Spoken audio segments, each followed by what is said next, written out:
If you want to pump your body and expand your mind, there's only one place to go. Mind Pump. Mind Pump with your hosts, Sal DiStefano, Adam Schaefer, and Justin Andrews. Here's the deal. This is what we're going to do. We've been getting iTunes reviews for quite some time now, and that's been one of the most challenging places for people to leave reviews. So what we've done is we've decided to bring it over to the Mind Pump Facebook page. So if you go over to the Mind Pump Facebook page and leave a 5-star review there, you now have an opportunity to win a free T-shirt every single week. And these T-shirts are majestic. They're sewn from the fine fur of baby camels raised in the wonderful warm deserts of Saudi Arabia. It's the only, they're the only T-shirts you can get made with that whole thing is bullshit. It's actually just a normal T-shirt, but you can win a T-shirt. So. That's right. So get over to the Mind Pump page on Facebook. Leave a 5-star review. We are introducing maybe our oldest interview. What do you mean? Was Warren the oldest guy we've had? Was he? He's 107, right? No. God, you're gonna fight it. I gotta jab him because he called me skinny. Oh, he called me smaller. He called me smaller than Sal. Yeah, he called me the least developed in the group. That just shows he is quite observant and his eyesight is still good.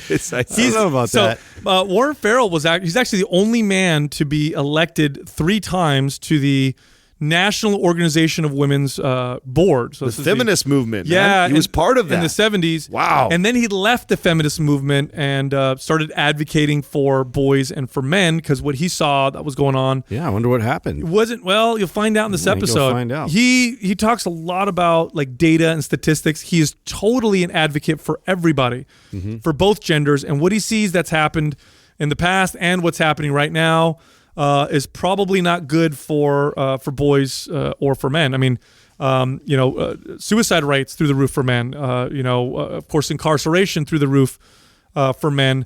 And he debunks some myths. It's funny that it's considered controversial what he talks about because he's not like anti women or anything like that. He's for both genders at the end of the day. He wants everybody to have these equality. Yeah, and in the truest sense, right? Like well, this is one of my favorite guests that you've ever brought, Sal. This is definitely Sal who brought this, and I was unfamiliar with him until we started doing research on him.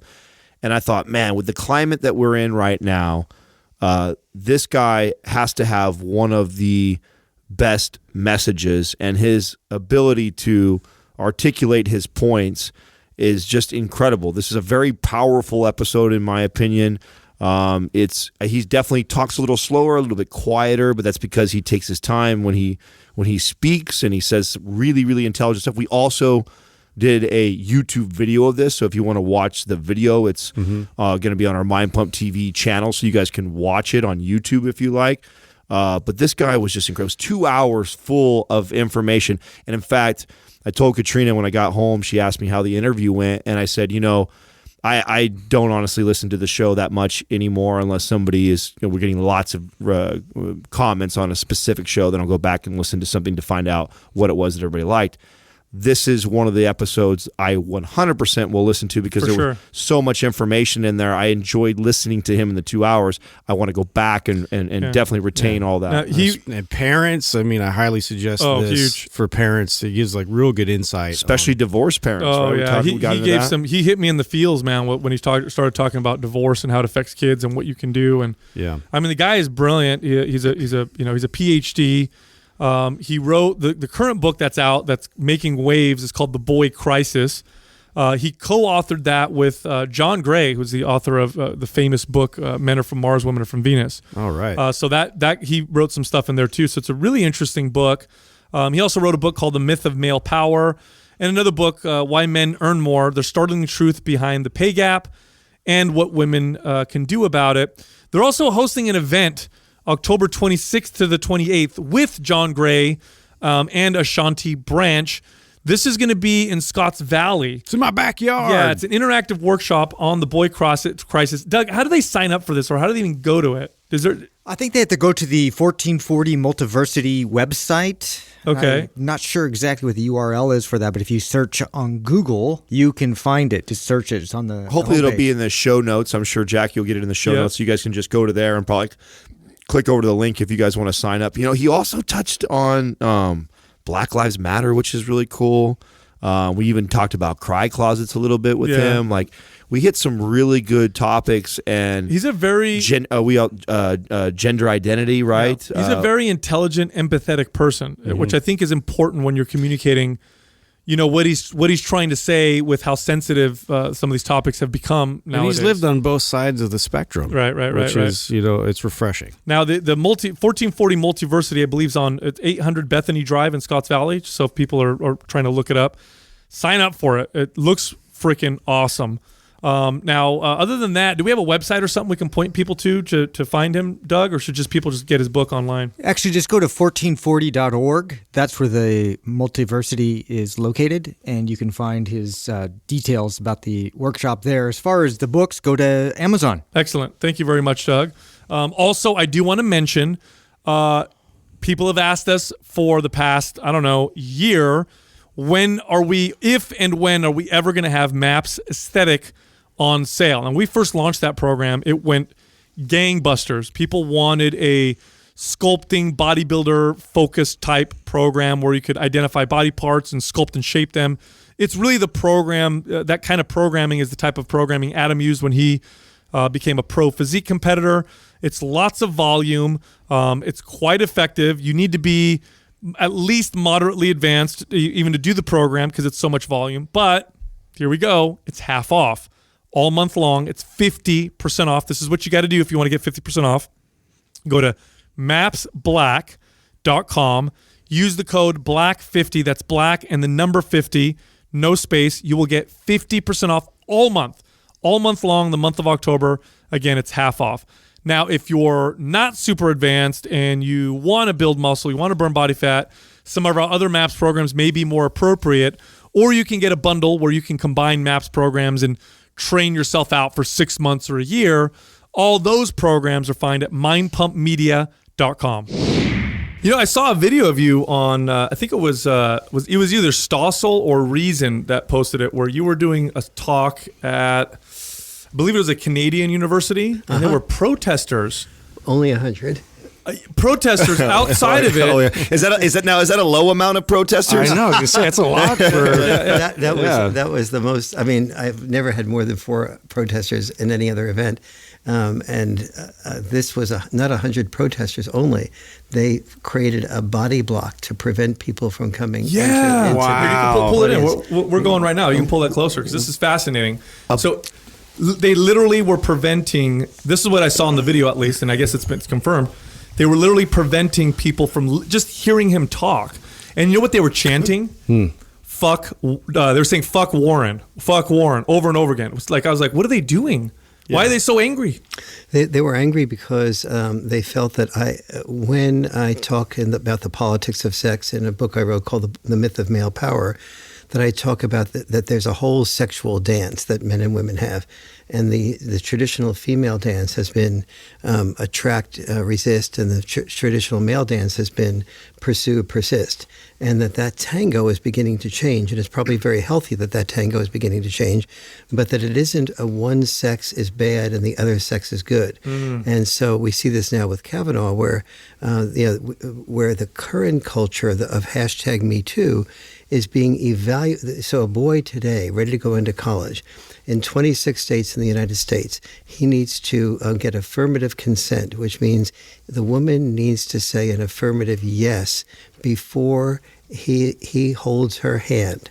So he needs to ask her if he can hold her hand, and then she needs to say yes. And so if he doesn't say yes, he can legitimately be accused of sexual assault for touching her hand without getting an affirmative consent.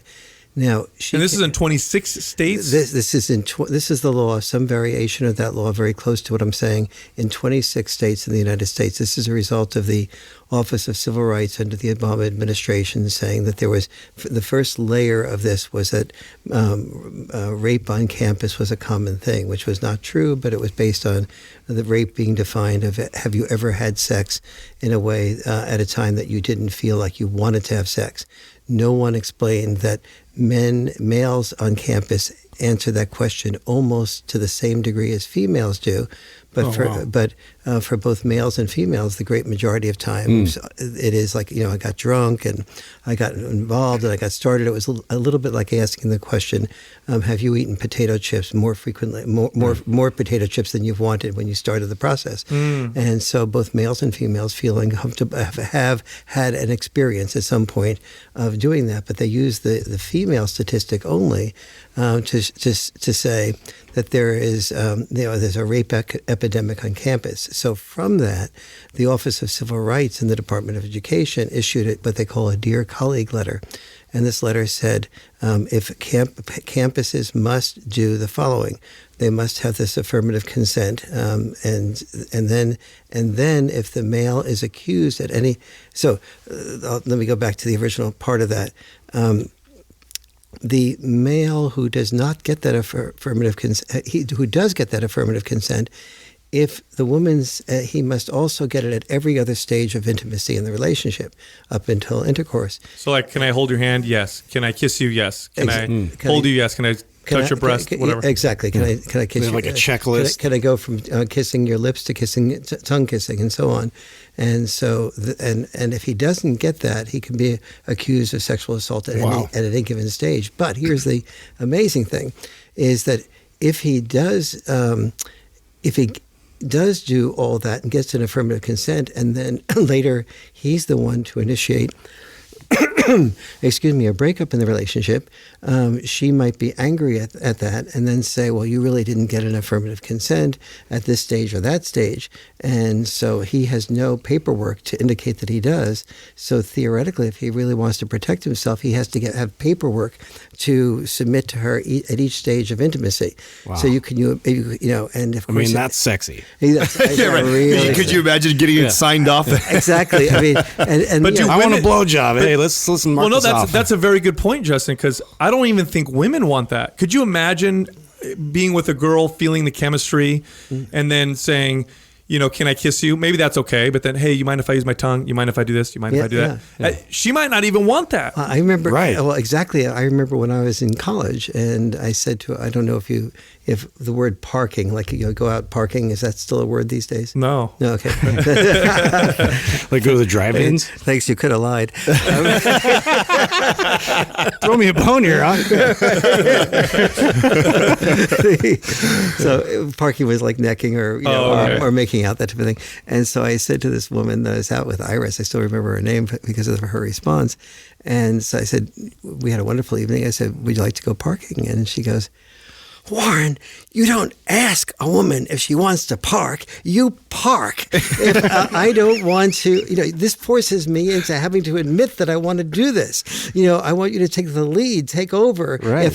If I don't want to park with you or I don't want to do something, I'll let you know. I just won't let you know in words. And this is, of course, the dynamic that women have traditionally expected, and most women today, if a guy is coming around on a date and he has 11 different forms there for each set of intimacy, just like you said, this is going to be like really a turnoff. Yeah. Because the function of this historically has been, if a woman says no, first of all, a woman felt that she wasn't respected if she didn't say some no's between eye contact and intercourse. And given us guys, with our testosterone, if the woman didn't say no, we'd be having intercourse within about 10 or 15 minutes at the most after the first hand holding. And so but the functions of the woman saying no was she discovered which guys, how did a guy handle no's, which gave her information about how does a man as a future salesman handle a no. Mm-hmm. Does the first no, does he back off and not come back again? And that's not a guy that's going to be a good provider. On the other hand, if he gets furious and upset and starts accusing her of things, he's not going to be a good husband. Mm-hmm. And so she got all this information. That's important feedback from this process. But the feedback is dependent on a mode of male-female connection, and that mode was that we as males are expected to risk. We're expected to do the risking of sexual rejection. Women have the option of risking sexual rejection, but the expectation is still on our shoulders. And what I'm suggesting in the boy crisis and in the boy crisis in particular, is that this needs to change. If we want, right now, virtually every entrepreneur the common denominator of every entrepreneur is the willingness to take risks. Virtually every multi-millionaire or multi-billionaire entrepreneur that we know of that's self-made, that hasn't come from a background of wealth, is a male. And one of the reasons it's that the entrepreneurs who are billionaires and self-made are males is because we learn during all the vulnerable years of our life to figure out how to take risks, how to get rejection, how to go back and come at it with persistence, but with style and class or humor or some combination of both that fits the occasion. And that's what an entrepreneur needs. And so so the women are complaining that feminists are complaining that there aren't equal numbers of women in high places.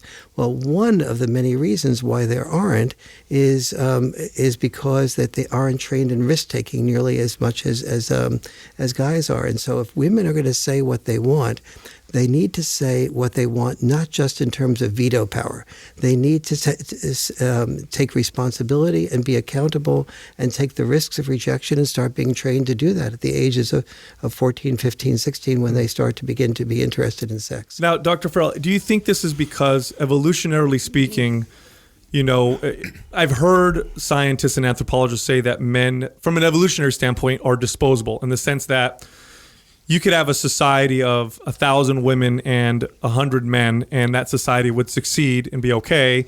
But if we flip that, it would never work just because men can't, bear children. But we can impregnate, multiple women within a short period of time. So it makes us, evolutionarily speaking, we were the ones that took the risks because we could die and we would be okay. So we would be the ones that would go hunt, which was very dangerous, or we would historically be the ones to die in battle and war because, if we died, it was okay. And so it's part of that. Would you say it's part of that evolutionary process where, through cultures and through maybe even biology, we're supposed to be the ones that take risks for a long period of time. But now that we have modern times, maybe it's changing because it's not as necessary. So you're putting your fingers on an extremely important issue, which is when I wrote the book, The Myth of Male Power, the subtitle of it was Why Men Are the Disposable Sex. Oh, wow. And so this gets us into a number of different really important areas. One is that we've been trained, historically speaking, to have heroic intelligence. And heroic intelligence is intelligence for a short life. Mm-hmm.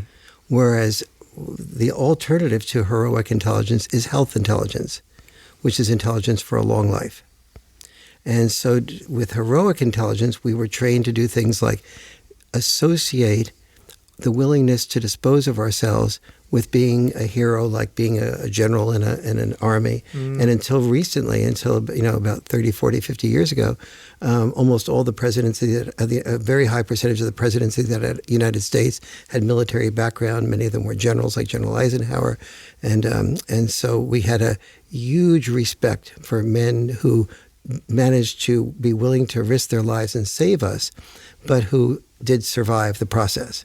And so part of what we did was give our boys social bribes.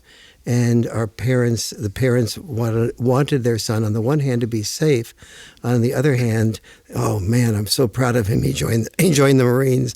Look, here's a picture of him in his uniform. Doesn't he look great? And it's just like his dad and his grandpa. They all were top level Marines. And oh my goodness, not only did he join the military, but he joined the special forces. Or he joined some elite group. So the word elite was another social bribe to get him to be willing to risk his life at an even deeper and greater level.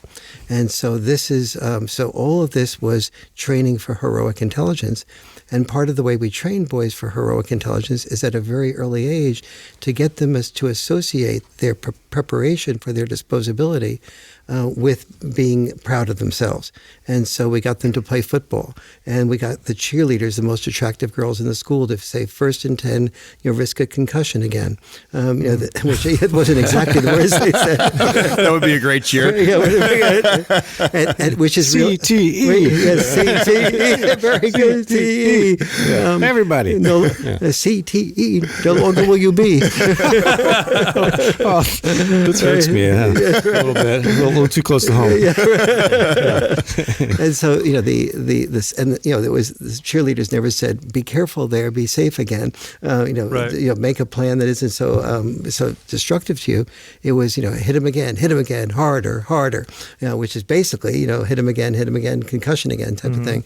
And so we learned to associate the willingness to risk those concussions with being a hero, being honor, and the cheerleader would cheer for us, and we're 14, 15, 16, 17-year-old boys, and we're looking at the most beautiful women in the school, kick their legs up, and we see under their dress, and they're the ones that are available to me if I'm willing to risk my my life.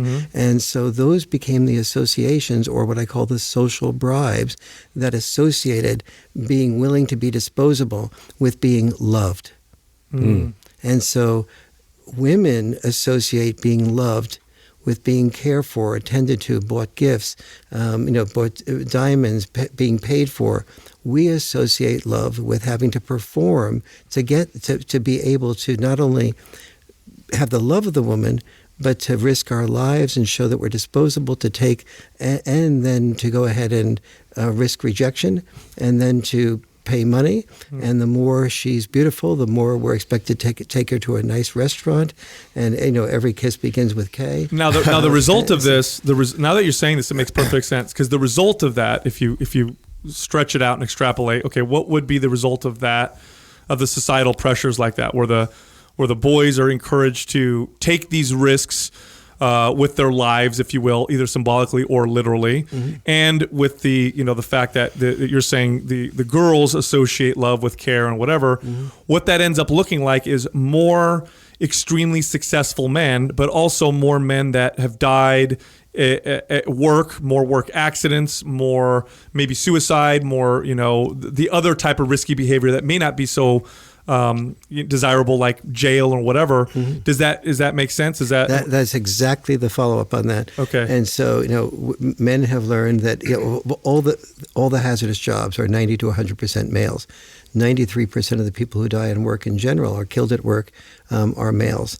And so if there is a shortage of money, especially in inner city communities, you take risks and sell drugs, and then you may kill off an opponent that's trying to poach on your territory. And so that then gets you in jail to a much greater degree. And so you're the one that makes the plan to rob the bank. You're the one that does something that's risky to earn money, so you can get the car, get the drugs, get the reputation, and get a woman. It's not the only goal to get a woman, but it is one of the goals to get a woman, to get the parental respect, and to get your self-respect. And so we have trained males to get self-respect by So now here's the connection to health intelligence, or the disconnection to health intelligence. If you're going to be prepared to be in war and die, and your first step is boot camp. And so at boot camp, let's say someone is Jewish, they're going to call that person, an anti-Semitic name.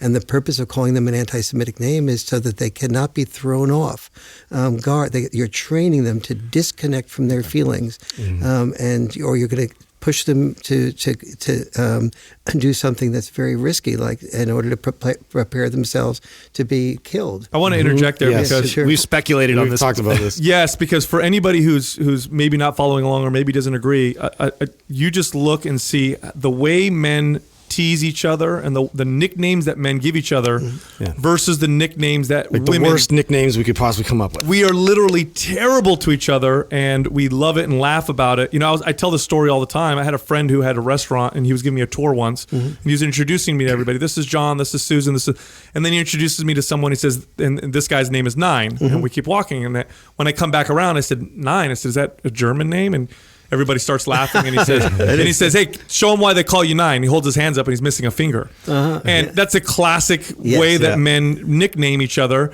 I don't think women call each other terrible nicknames as well. And you're saying it's because we're literally constantly testing each other. Well, we're constantly testing each other, and we saw this as, I came into the studio this morning, and you had mentioned that it was 17 years and 16 years and 15 years, and the first thing I did is said, I could tell by the amount of, you poked us. Yeah, exactly. And so I immediately liked you after that. Even though you put me down. It was a way of, it was my way of saying, like, I find you guys, I like you guys, I like your energy, and we bond through that, wood-covered put-downs, and anyone that can't hand that, we don't trust. And the reason we don't trust, so if we're firefighters, let's say, in all the hazardous professions, the more hazardous the profession, the more the commerce of the male in the hazardous profession is the trading of wood-covered put-downs. And the reason for that is, let's say, I'm a firefighter, and the son of the fire chief who graduates from Harvard is coming in. Well, I'm not sure that son of the fire chief that graduated from Harvard is going to risk his life to save mine. And so I imagine that, and that if we go into a house and the roof falls in, and I'm trapped underneath that guy I'm not sure he's going to risk his life to save me. And so if he's a prima donna, I have to worry.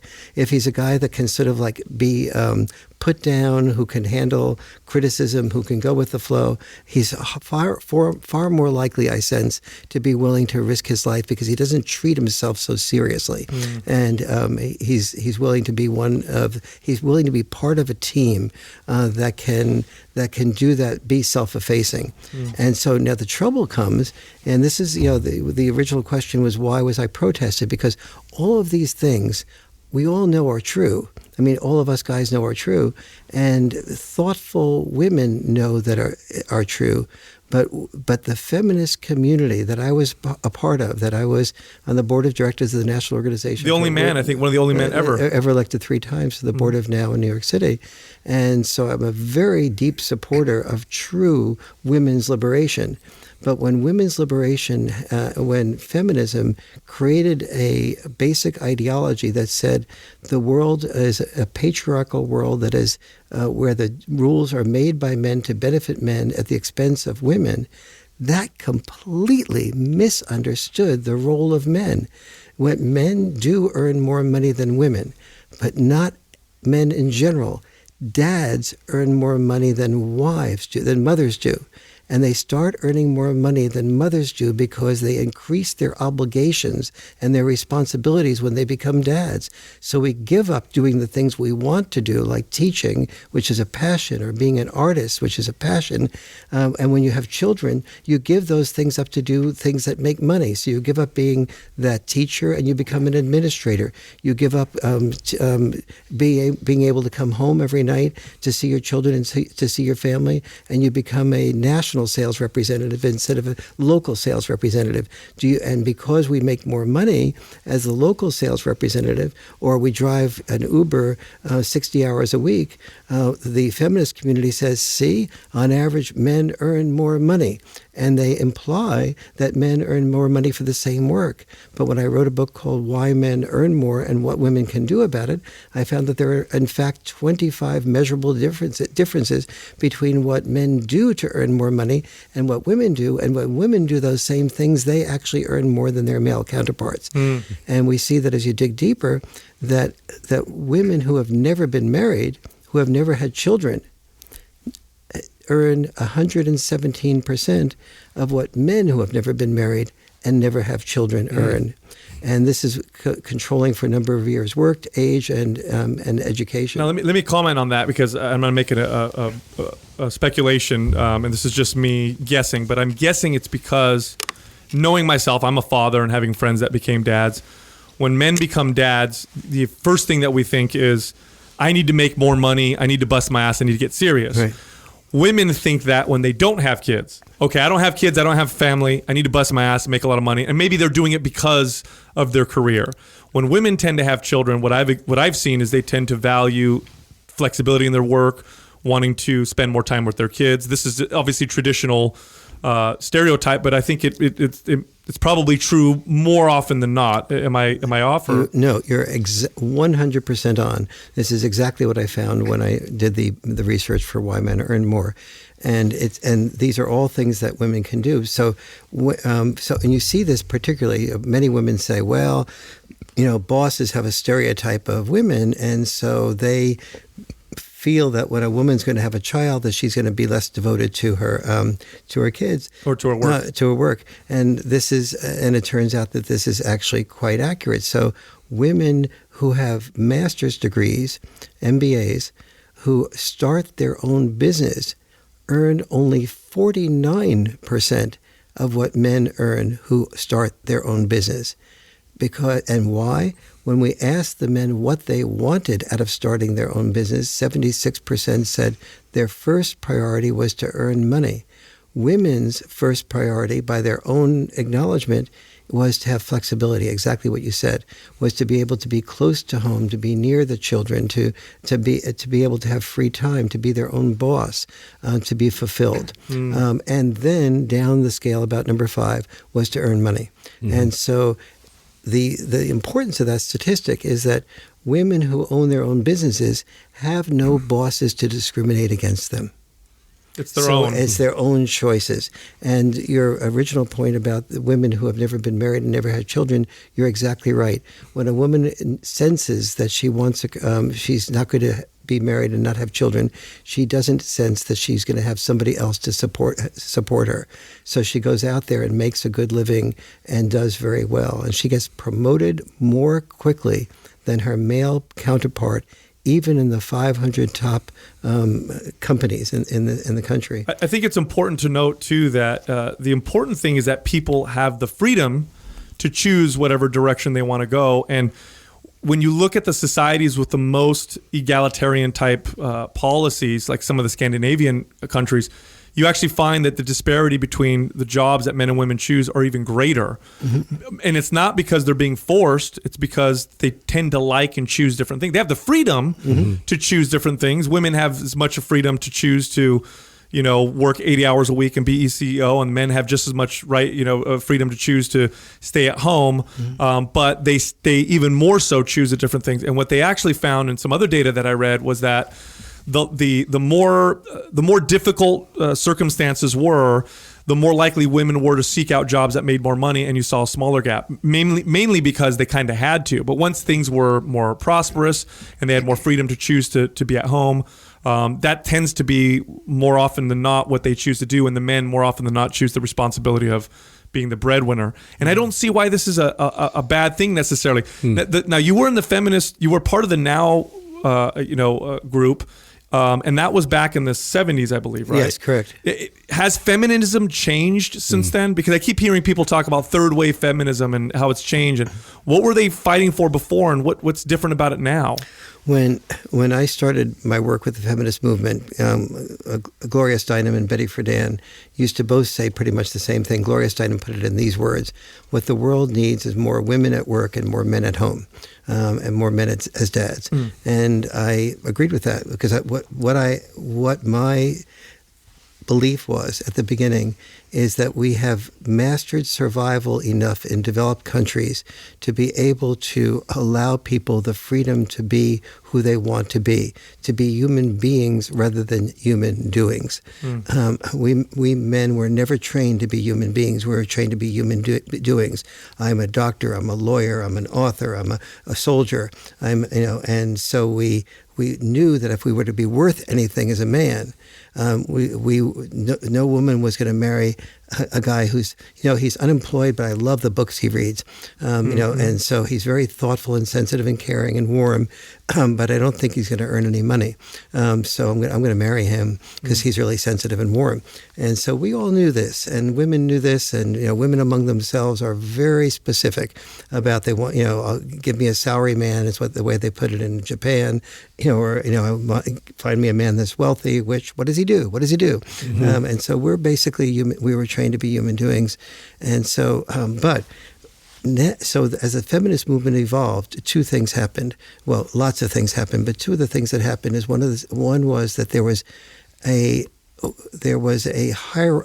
we evolved out of the civil rights movement, in which there was an oppressor and an oppressed. There was a slave owner and a slave that we evolved from. So there was a clear hierarchy of oppressor and oppressed.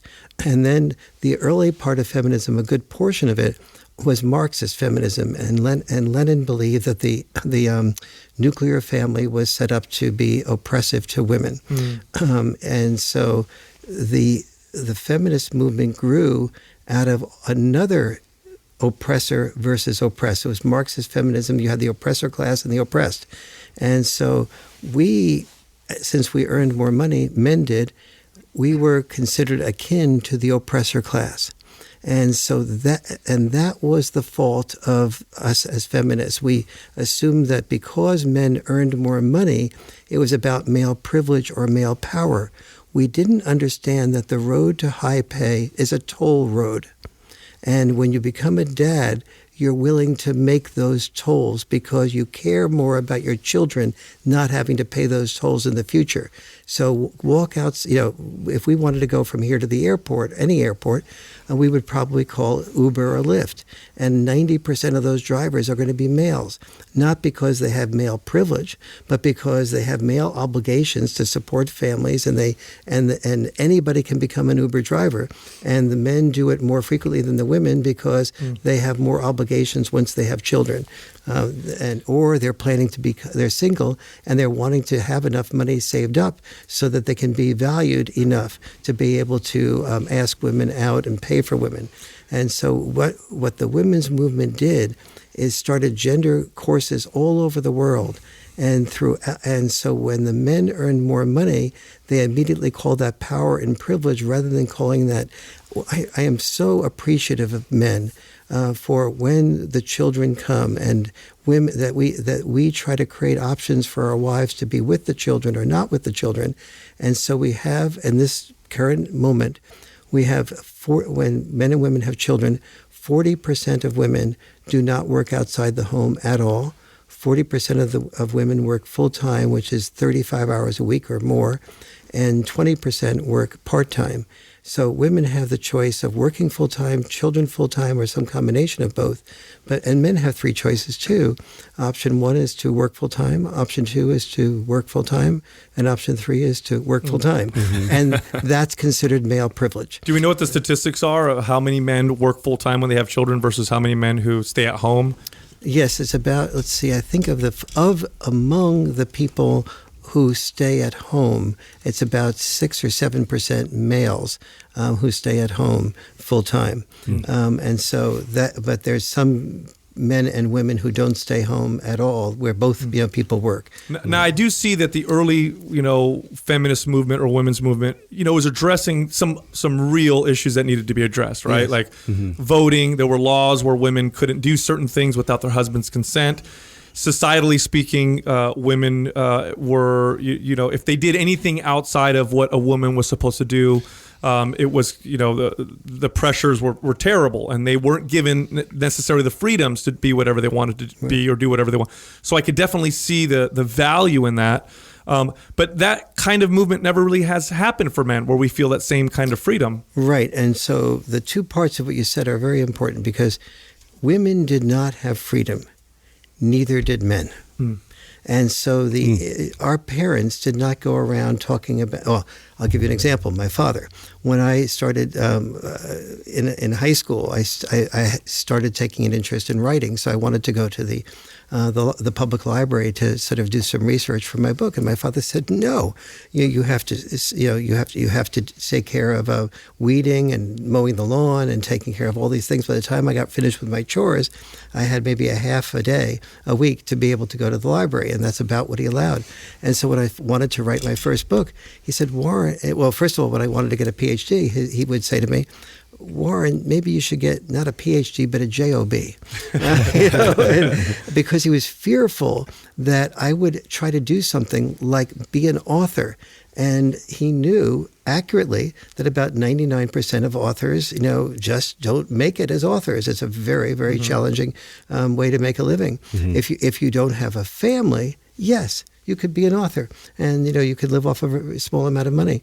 But so he was warning me right from the beginning. It was not until I got my third book contract of more than $100,000 that he said, okay, I see, maybe you can make it as an author, because he was training me to be responsible, and so not to have choice. And so I didn't feel free. And if you look at the biographies of Picasso or almost anybody who's an artist, almost all of their fathers and mothers were saying, this is not responsible for a male to do. You can, unless you came from a wealthy family, you could not be you could not do what you wanted to do. You had to do what you had to do. That was the job of a man. And the feminist movement has taken that set of obligations on men and turned, because it led to men earning more money so their children could do better and not have to earn more money and have more options in their lifetime. It took that set of willingness to be able to support our family, the male obligation, and it turned that into, you earn more money, therefore you have more rights, therefore you dominate. So how do you feel about this current movement to dissolve gender roles? I think it's wonderful to dissolve gender obligations. That is, the obligations so in other words, I've always been in favor of what I call gender liberation, and that's liberation from the rigid roles of the past to more flexible roles for the future for both men. So we'll have some boys that will sort of naturally be, want to do things that are higher risk taking and that go to the military, to be firefighters and so on. And if that boy chooses that with knowing of the risks and chooses to play football, knowing of the risks, great. But let's see now, if he's playing football at age 8, is that something that he's consented to?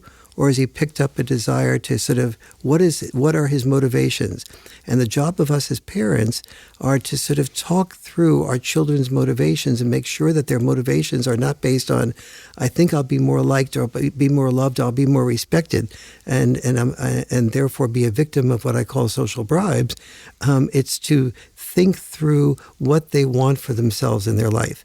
My father I was the only strong part of myself as a human being physically is my legs. And when I was in high school, I was able to kick very far. But I was 149 pounds and 6'1". And my father said, if you're a good kicker, you'll be tackled and mangled.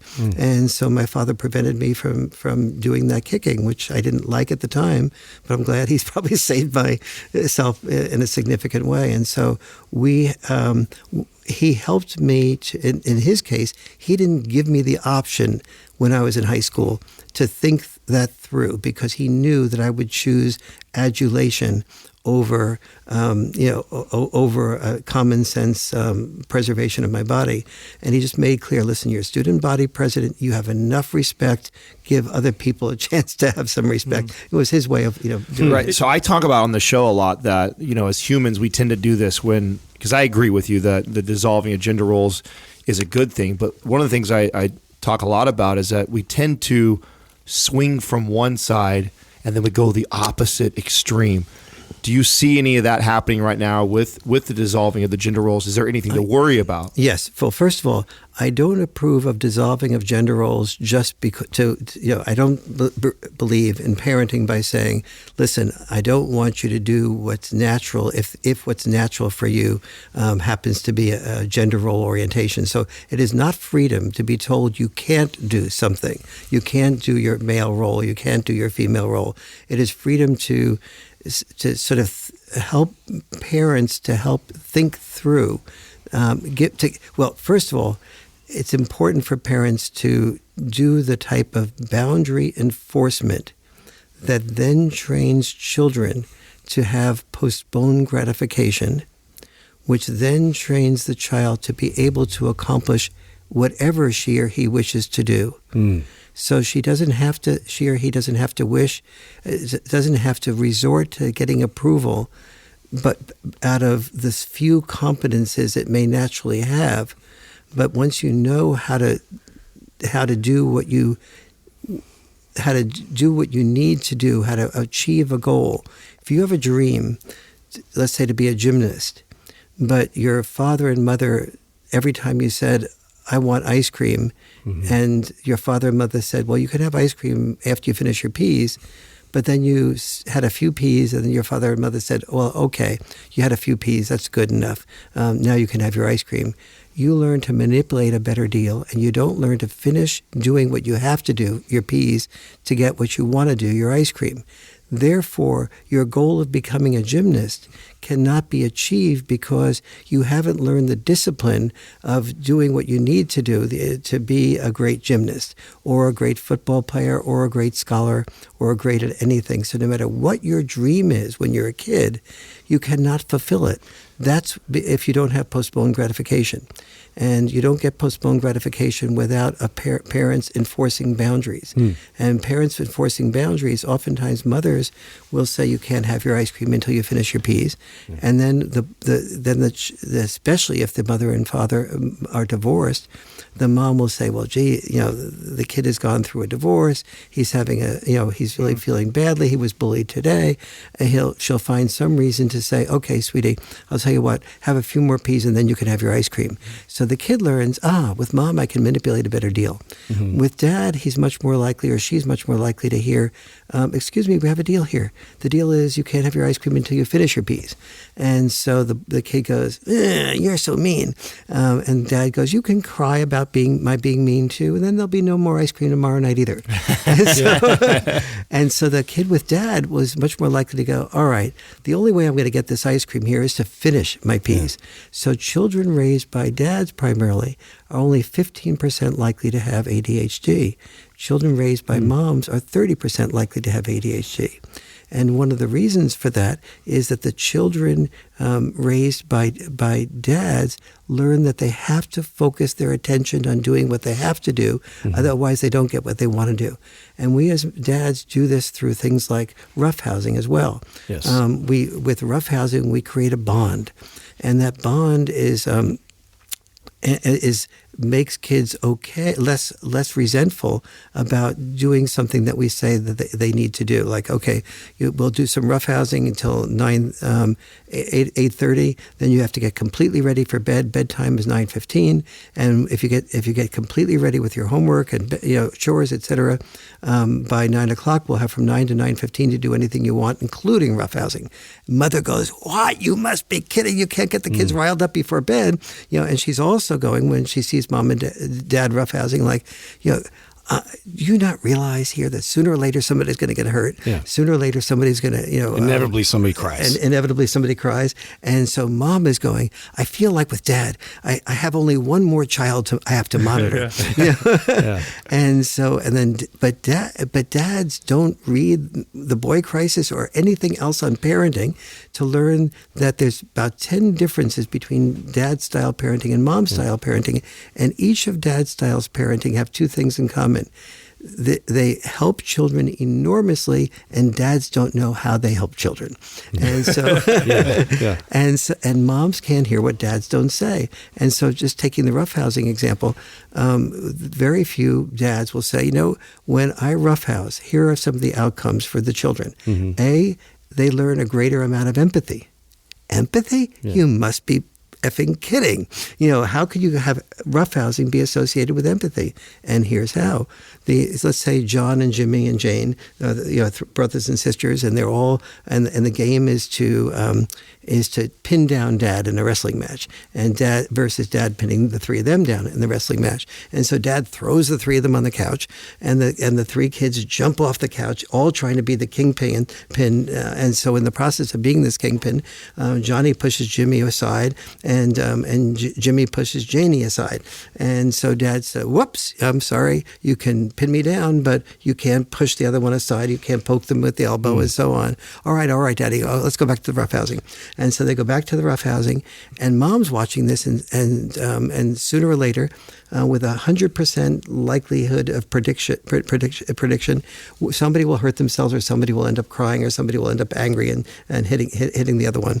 And so mom is feeling guilty that that dad is doing all of this, and there's and then the kids did cry, just like she predicted in her mind, and she feels guilty she didn't proactively intervene first, and then dad returns to the roughhousing after some of the crying, and she has no idea that why dad should be so insensitive as to return to the exact same process that led the kids to hurt themselves. And here's what happens in the process that dads don't explain. By returning to the roughhousing, he has told the kids what they can't do. And then he's given them a chance to try it out again. Yeah. And so he's training them to have emotional intelligence under fire. To know when you're going too hard or when you're going hard enough. When I can hit. When you can assert yourself and what is actually like violence, right? Precisely. What's the gap? And so the children who do a lot of roughhousing, aside from having a much deeper bond with parents and being much more willing to do what the parents say because they're going to return to fun and get more fun, they learn exactly what you just said, which is what is being assertive and what is being aggressive. Now, mom and dad can explain to the kids what is being assertive and being aggressive, or wait, can they? Or they can experience it. They can experience it, exactly. And so, because you cannot explain intellectually what is being assertive versus being Especially aggressive. to a child. I love that you talk about Especially, this. yes. Because this is definitely something you don't see a lot in schools. And I found a good school that actually had rough and tumble play. And I thought that was brilliant that the teacher actually did the research and saw that psychologically this really helps not just boys but also girls as well, right? Absolutely, it helps girls as well. And when you don't, and so one of the big differences between, where does the boy crisis reside? There's 10 causes of the boy crisis, but the single biggest cause is lack of father involvement. Basically, the boy crisis resides where fathers do not reside. I have a question about that because we're talking about earlier we were talking about the feminist movement and what it was trying to do, which was to give girls and women the freedom to be whatever they wanted. Boys and men didn't necessarily experience that same type of growth.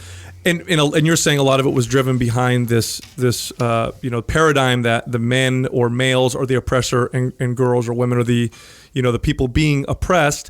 And over time, understanding that and viewing society that way, I could see how public policy and attitudes started treating girls as, oh no, you're the oppressed one. We need to do everything we can to help you. You're the oppressor's boy, so we need to kind of ignore you and not worry about it. And then you come out with laws that give single moms lots of benefits, for example, not so much to single dads, or pushing policies that give mothers the ability to take the children and do what they want through divorce, whereas the men have. And by the way, statistically speaking, if you're a father and you get divorced and you go to court, and she fights for custody and you guys have a fight, the odds are she'll win if somebody wins. Those are the odds, because we viewed things that way. What else has that caused as a result? Because I know single parenthood is exploded, and more often than not, it's men that are not there. By the way, I think some of that is also to blame for men. I think men do more often than not feel like they can maybe just leave and they don't have the same pressure to stick around. But there's also things like in the classroom. Classrooms have changed quite a bit where they seem to be catered more towards girls and female type intelligence versus boys. Is that all true? Am I making correct statements? Everything as in the past, every single thing you've said is well informed and right on, and hitting some of the most important points. The really important underlying point that you just put your finger on is once we started from the assumption that it's males are oppressors and women are the oppressed, then everything we did for women, we couldn't do enough. And so that began to get women to be entitled and feel that so for example, we have the hashtag Me Too movement now, and hashtag Me Too is wonderful that women are speaking up and explaining what's bothering them. However, hashtag Me Too is also extraordinarily sexist, because any change in the male-female dance, the tango that men and women do, needs to have both sexes speaking up. If you have a tango, women attract, resist. Men pursue, persist. That's the basic male-female tango, the traditional male-female tango. And if you're going to change part of that tango because somebody doesn't like it, then the entire tango, by definition, has to change. And so if you don't have males saying, well, here's the part of the tango I like, here's the part of the tango I don't like, here's the way it feels to me, and how does it feel to you, we're not training people to do exactly what we need to do, which is to communicate with each other and hear each other's pain and feelings. So for years, maybe 20 years, I went around the world and I wanted to get men and women to understand each other.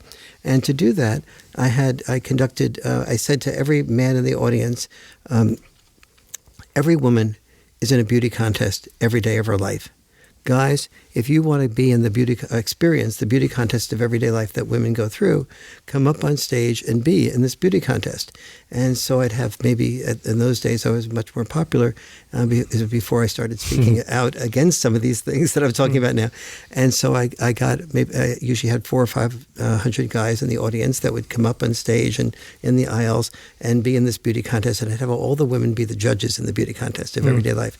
And the guys competed to win pretty ferociously.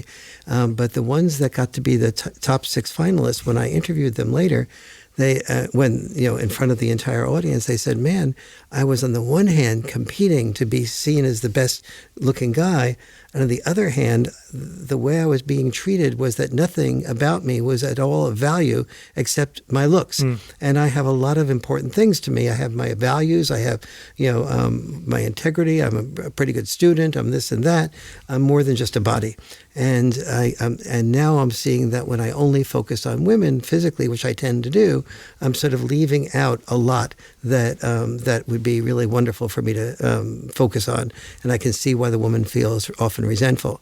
So then I said this is role reversal. So the women's turn now was to risk sexual rejection with the man. So I've calculated that there's typically about 100 risks of sexual rejection between eye contact and intercourse. And so I had just the women do the first few. The first thing I persuaded the women to do was to compete for the man that they were most attracted to. So oftentimes there was 11 or 12 women competing for the winner of the beauty contest who now had both status and physical attractiveness. And then about 6 or 7 women competing for the other finalists. And the women, I had them just ask the guy out, be the one to win to ask the guy out, and then at least hold the man's hand and at least kiss him on the cheek. That was all that was required. And the man's requirement was to not be too easy, and so real hard for us to do. That's a real task. That indeed was a tougher challenge, right? And so when the women came back and they said, every time in my life when I have used the word jerk, I have to admit that it was a man that I was talking about, but tonight I was the jerk. I was the one that said to the man that I was doing a better occupation than I actually was, that I had better prospects than I actually do, probably, that I have a better car than I could actually materialize.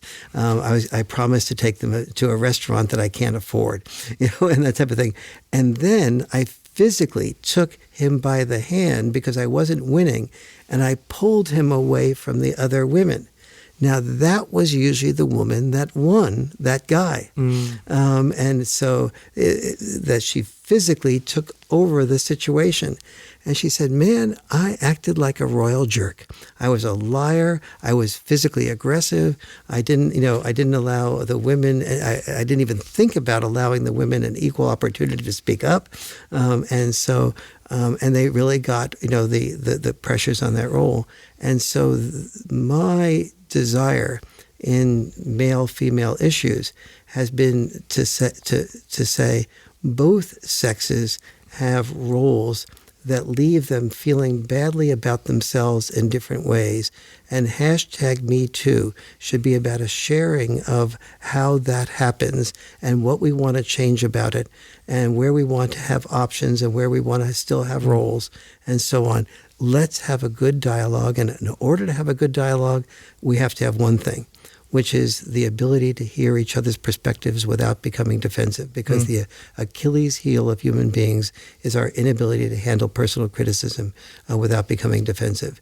And so I see that the reason I do communication workshops around the country is because I see that as being more important to solving these problems than any other single thing. Wow, it's as if we are far That's more amazing. complex than we think we are, and we try to simplify everything and say, "Oh, that's good and that's bad," not realizing that there's much more to the story. Exactly, you know? Exactly right, and this is why I am protested, because I am confronting and challenging the belief that it's women good and men bad. You've also, I've heard you, and correct me if I'm saying it wrong, but I think you addressed it this way. I think somebody was talking about Black Lives Matter, and you said it should be Boys Lives Matter. Yes. Explain that. Yes. So when a policeman, a white policeman or a black policeman shoots somebody, he's 24 times more likely to shoot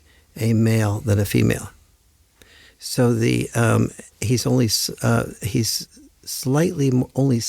more likely to shoot a black person than a white person. But when the police officer shoots someone, it is the ratio of male versus female far exceeds the ratio of black versus non-black. Now, is this controlling for like similar circumstances? Because men do commit more crimes than women. So is it controlling for, in other words, both people have a knife, one's a man, one's a woman, much more likely to shoot the man type of deal? Or are they controlling for those types of things? Let's see, it's the, that I'm not sure of. Okay. The chances are probably not. Okay. But I think for me, the takeaway here is that the role you play as a male that is more likely to have you do the robbing of a house, to you to be in a fight with another gang leader in order to get more drugs or that type of thing. The role you play as a male is likely to lead you to have that gun, that knife, and then be in that victim role. And you need to re-examine that role. More than you, and look at the impact of that, the sexism of the role, rather than the racism only. And the racism is a much smaller contributor to that shooting. Interesting, yeah, because I think there are some biological drivers, but I think there's also the societal ones, and I think you're right. I mean, when it comes to risky behaviors, including the risky behaviors that are breaking the law, which is a risky behavior, because we're more likely to do risky things, we're probably more likely to break laws and place ourselves in those types of situations. We've gone through, in the last maybe 50 years or so, an explosion in single parent households, most of which are, father absent. So there's no dads in the home. And we've now gone through at least a couple generations of that, where we can start to see the result of that, of generations, one or two generations being, raised in a house without a father. What are the consequences that we're seeing from that? There's nothing that is more important than that question and the answer to that question. First of all, I found that boys were doing worse in all 63 of the largest developed nations. Developed nations had in common their ability, the permission for divorce and for permission for women to have children without being married. So in the United States at the present moment, 53% of all women under 30 who have children without being married. Ones where they're not even living with a man, the man is almost never involved with the children, even from the beginning. The ones where they are living with the man, that smaller percentage, the children are likely to not have father involvement after age 3.5 to 4 in that area. Okay. And so the great majority of father absence is among children born to women who aren't married and among children who are experiencing the outcomes of divorce. Okay. And so if you're a woman or a man listening to this and you're contemplating getting a divorce, there are 4 things that you can do to minimize the impact on children. I'm divorced, so I'm very interested in hearing this. Okay. Yeah. Those 4 things are that there's an equal, after divorce, that there's an equal amount of time that the children have with both the mother and father. Second is that the mother and father not be more than about 20 minutes of drive time from each other, so the children don't have to give up an activity or a friend's birthday or in order to go to the other parent's house and therefore resent the parent that whose home they're going to. Third, that the child is not able to hear or detect any bad mouthing from mom to dad or dad to mom, because when the other parent is being criticized, the child is half of the other parent. And so the child isn't able to articulate that when you're criticizing dad or criticizing mom, you're criticizing them. And that is one of the most underappreciated dimensions of child abuse in the culture.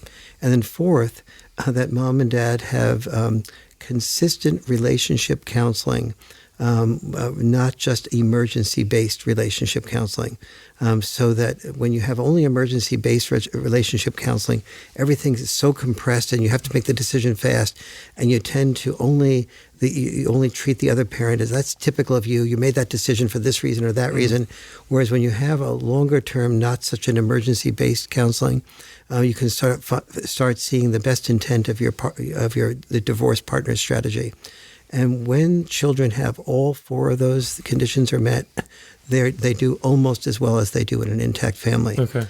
However, boys suffer considerably more from any type of relationship breakup than girls do. This is counterintuitive. Interesting. So when the Department of Housing and Urban Development, for example, moved thousands of families from a poor neighborhood to a wealthier neighborhood with a better school system, and under the belief that that poverty was part of the problem that hurt children so much, and they wanted to give children a fair chance. Well, the girls in the new neighborhood ended up doing very well. The boys in the new neighborhood did worse as a rule. They were more likely to be depressed. They didn't. It seemed like they were going to do much better because they'd say, "Okay, Jimmy, I'll see you again. No problem. And without sort of crying it out and stuff like that. And then they got into the new neighborhood and they weren't able to adjust. They missed the people that they were so used to a greater degree, because the emotional skill sets and nuances of knowing how to reintegrate was less for boys than for girls. So they had fewer outlets for their grief and the sorrow, and they sought less support, and they got less support, in part because they sought less support, and in part because we don't expect to give boys more support. So in other words, we boys are encouraged to not cry out or say I'm sad as much as girls are, and we tend to be viewed as tougher. Exactly. So they just don't get as much help. Precisely. Okay. And part of what I say in both The Myth of Male Power and in The Boy Crisis is that men's weakness is our facade of strength.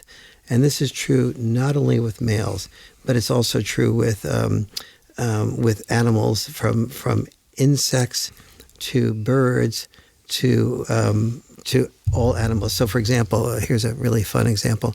Among buck elks, among all insects and birds and animals, about 85% of the procreation comes from the females procreating with the perceived alpha male. Mm-hmm. Okay, so to be an alpha buck elk, you have to have the biggest rack, and to get that biggest rack, you have to exhaust about 30 to 35% of your minerals, calcium, and nutrients from your body.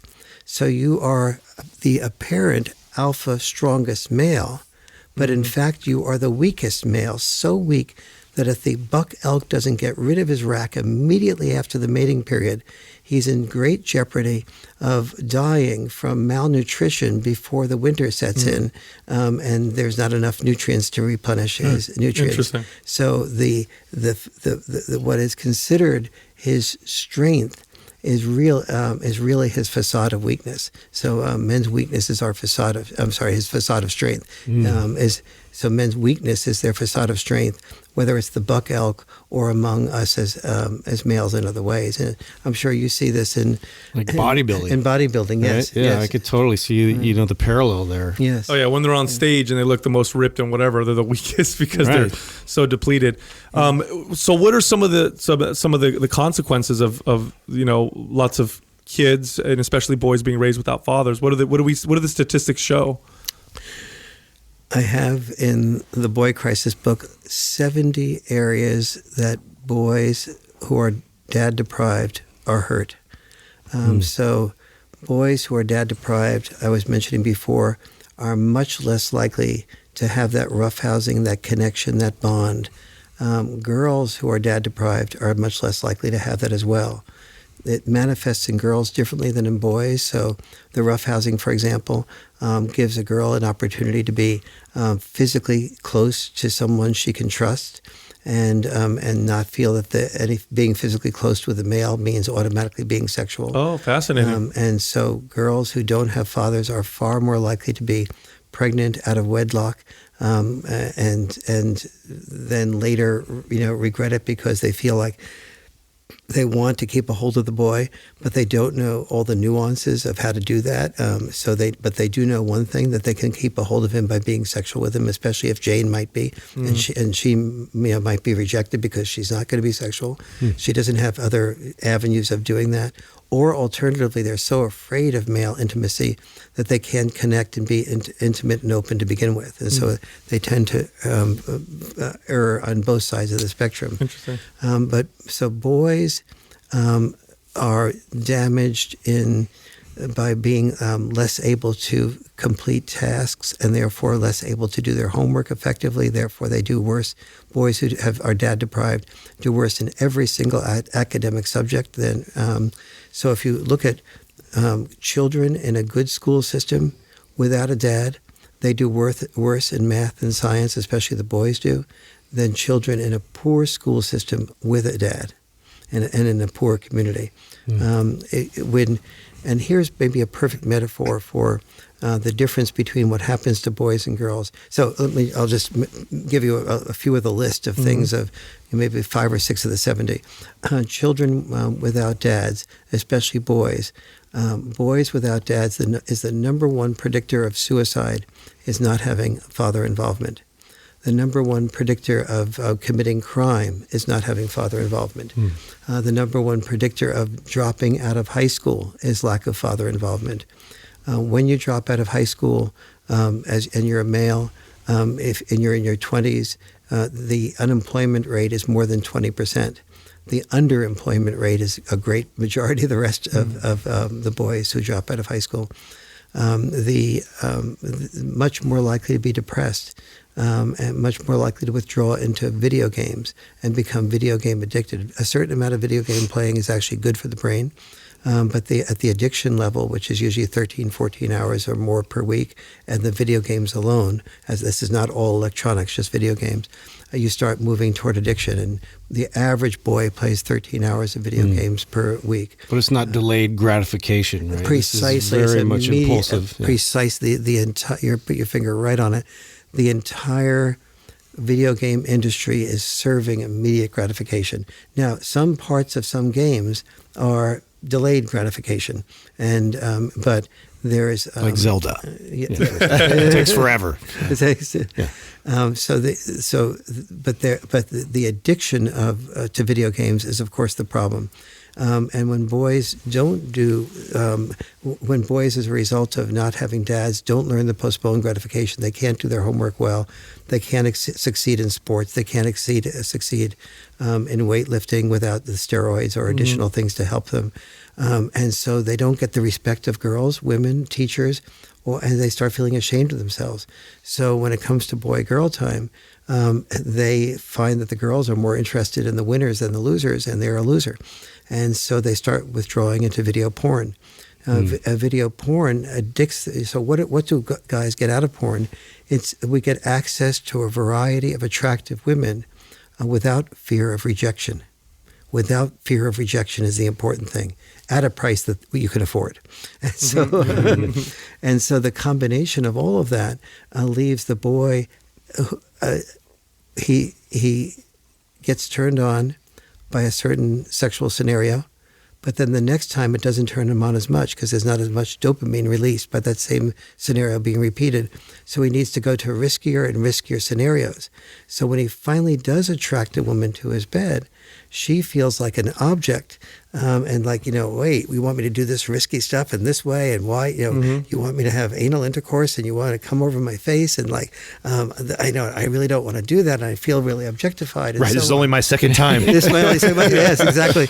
And so the woman is like, exit, and so the guy is then like, man, I'm just what I thought. I'm not good with girls, and so that only sends him back to the video porn that increases the addiction, because basically the mechanism of addiction is that it's constantly increasing your dopamine, which is your feel-good drug.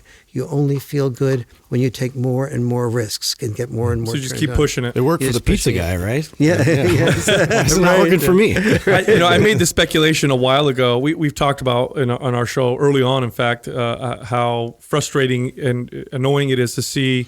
I have 2 kids, and they'll play sports, and I think it's silly that they'll play and they won't keep any score. And I'm not talking about when they play on their own, because they always keep score when they play on their own.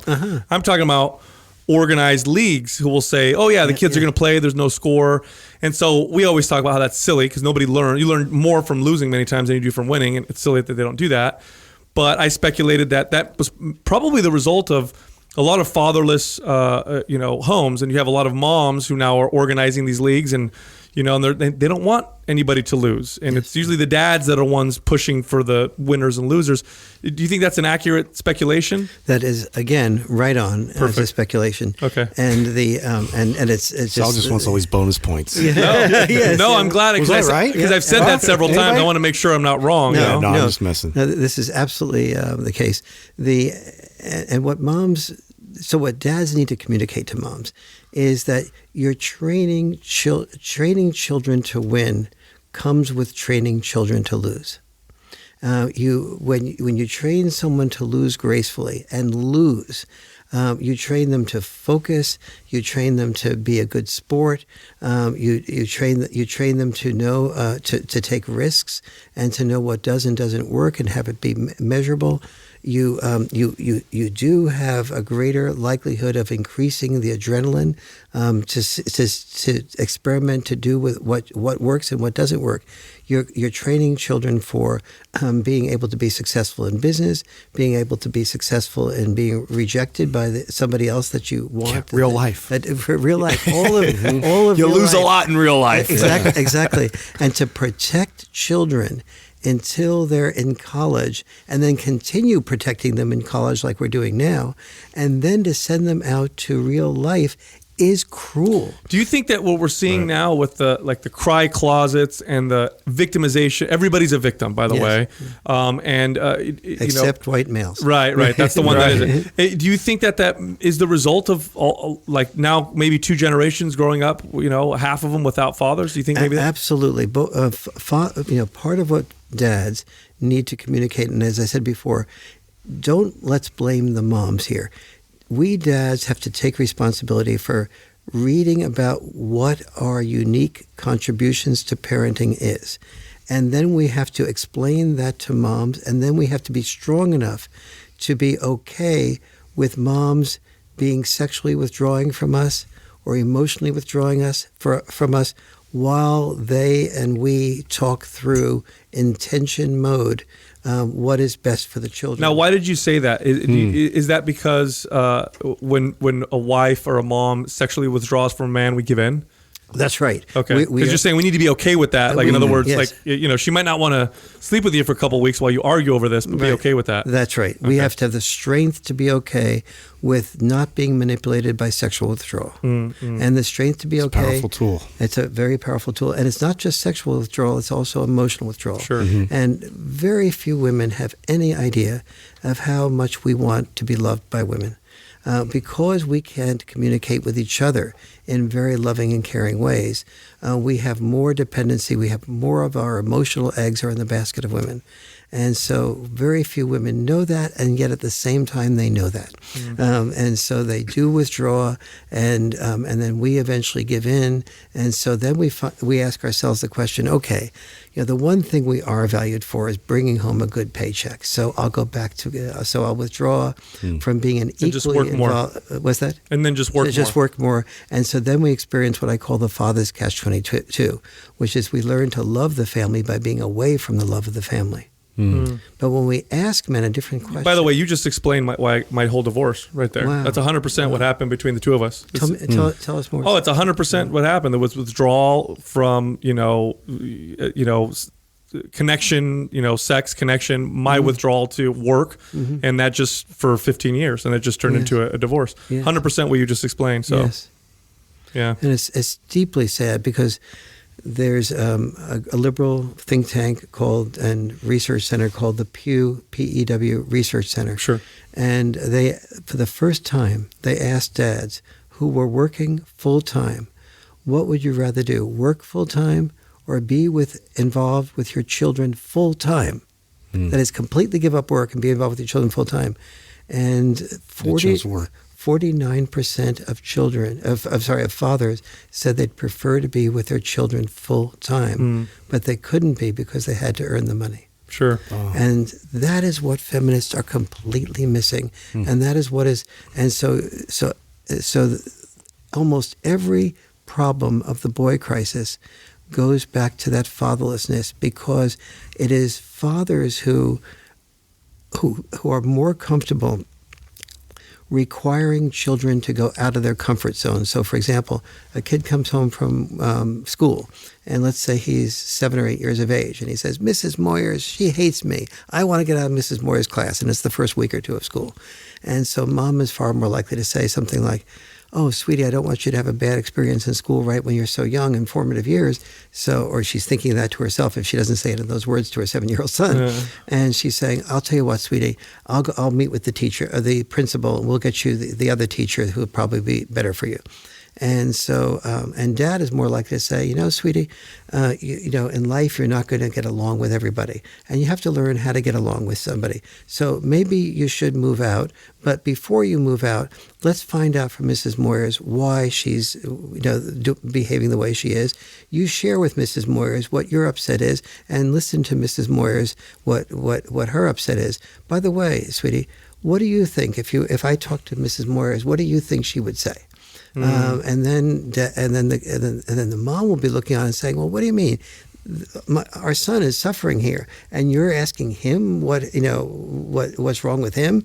And so the dad then gets from the son, well, Mrs. Moyers thinks that I don't pay attention in class. Well, why does she think that? Well, I do pass off notes to Jimmy, but it wasn't me passing off notes. It was Jimmy passing off notes, and I gave a note back to him, and I got blamed for it. And so Mrs. Moyers is blaming me. And so when did Jimmy pass off the note to you? The moment Mrs. Moyers turns her back on us, he passes off the note to me. Then I pass the note back to him, and she catches me. So aside from not being a great manipulator, he's beginning to already see what maybe is creating the problem. And then dad finally persuades mom to set up a meeting with Mrs. Moyers and him, and Mrs. Moyers and the teacher and their son have a chance to talk with each other about what is bothering them and reach some type of understanding. And maybe that won't work, and maybe that does, but dads are far more likely to sort of push outside of the comfort zone of kids and require them to do what needs to be done to communicate about something rather than just play victim. Now, talking about the schools right now, and when you first came in, we started this conversation around the teasing of each other, right? So how do you feel about this anti-bullying movement that we've been going through in the last decade or so? Yes. The best way to minimize bullying, and I grew up in the 50s and 1950s not 1850s. That's when bullying was cool. That's right. And pretty Greasers much, versus jocks. Everybody billed everybody. But some of the bullying was so bad that you were left with scars for a lifetime on the bullying, or you were left with trying to prove yourself, to the bully. And so bullying, taken to a certain past a certain point, is really bad. But on the other hand, what we find is that bullying, the bullies and the bullied have very similar personalities. They both have low self-esteem. They both don't do that well in school. They both are filled with different types of fears. They just have different ways of manifesting it. And so the bullies are likely to be physically stronger and bigger, but they are also coming from a very fragile place themselves. And so the solution to bullying, in my opinion, is probably best done in Denmark. In Denmark, in the ages of first and second grade, they have classes in which they talk about, everybody talks about the feelings that they have and what they're experiencing and what they experience everybody else to be like, and what their own set of problems are. And so kids get to see each other as full human beings and not as objects. When you can reduce somebody to a simple name and get some pleasure out of bullying them and make yourself feel better, that comes from a personality that has only that way of feeling better about themselves.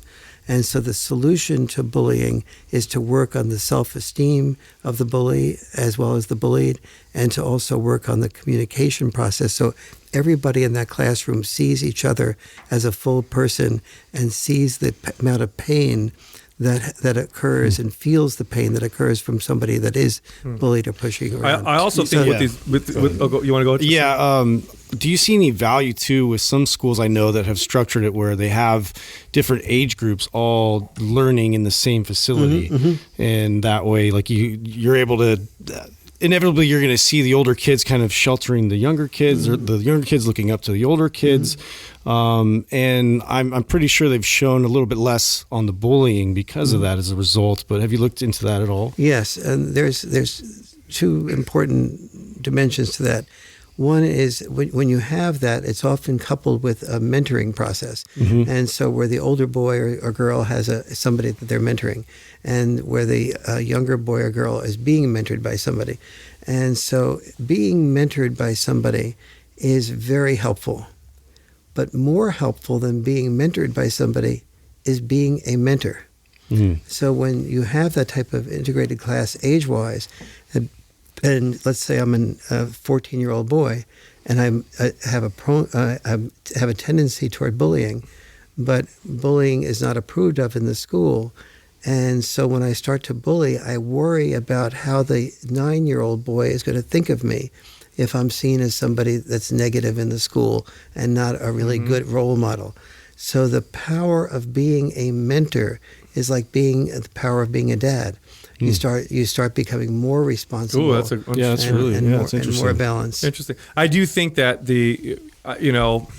I think we tend to do like what Adam said, where we take the pendulum and we swing it so far. Obviously, if kids are being physically bullied or emotionally bullied and tormented, that's terrible, and you want to put a stop to it. But I also think there's some value in sometimes letting kids figure things out for themselves. Like if my kid comes to me and says, so-and-so pushes me around, bullies me, before I go and interject, I may say to my kid, okay, I want you to stand up for yourself and try and solve it yourself. Because we jump in too quickly, too often, because we're so afraid of everything. And we end up losing the lessons that can be learned. That is exactly right. And that is why things like teasing and which now are called bullying, right? We protect the kids against that, and there's a tendency of moms are very wonderful at nurturing and protecting, and they often take that much too far, much too quickly. And so it is when all females get together and form teams that they want everybody to be nurtured and no one to learn the risks of what you were teased, you were bullied. So what do you do about it? Where do you go with that? Why do you think that happened? What could you do differently? What's the best? What are some options for best responses? If you were a dad, How would you tell your son to do that? Those are all the discussions that come from situations that are inconvenient, uncomfortable, and even hurtful. And if we protect our kids from all those things, we are not educating them and preparing them for life. We're not making them strong. We're just protecting them. I mean, look at what you have to do if you're anyone who is successful. If you're a Kavanaugh and you're wanting to become a Supreme Court justice, are you going to be able to do that without criticism?